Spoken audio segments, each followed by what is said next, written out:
Hanjin harga sunung siwa heise pen bahay balay tedo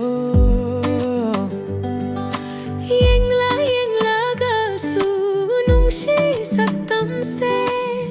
pen bahay balay tedo mapugi kusam se tagat tabang amde amata oi hambi bagi mapunahak pu thagachari thagachari thagachari thagachari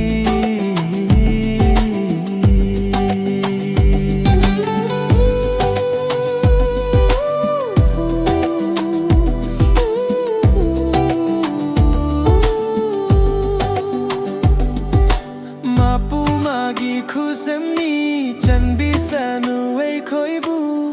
awan hungai kayara amata oina thengamba gamhanba oisanu mapugi kusam se thagatta bangamde amata oi hanbi bagi Thagachari,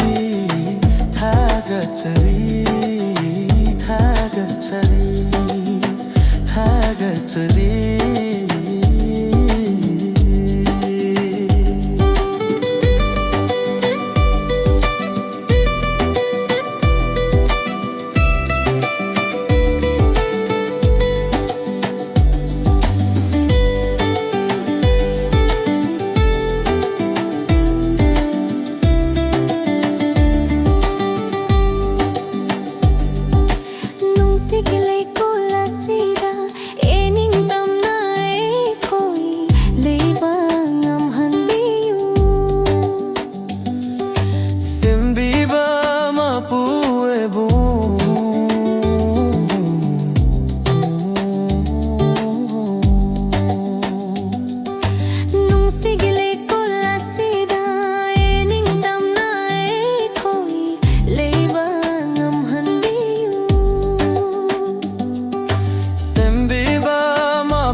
No khan ba pen han ba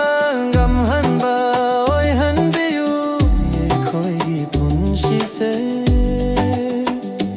ma pu pun shi sina hingli ba ma khe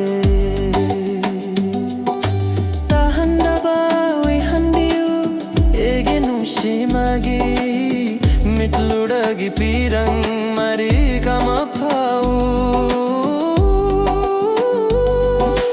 mapugi kusam se thagatta bangamde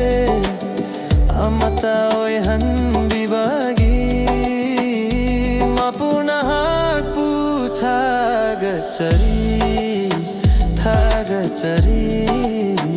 thagachari thagachari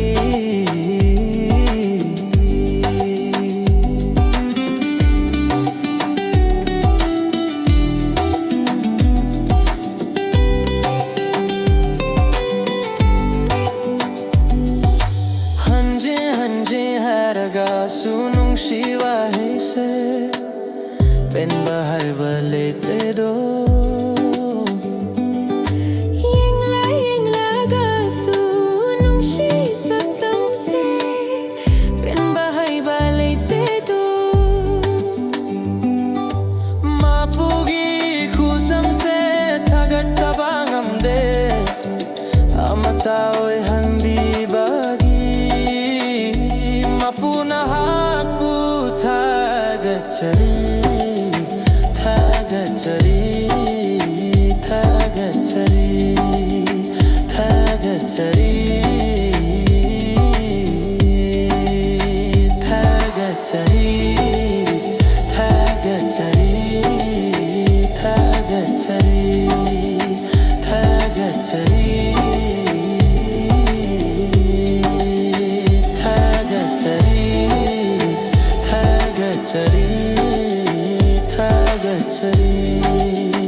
Thagachari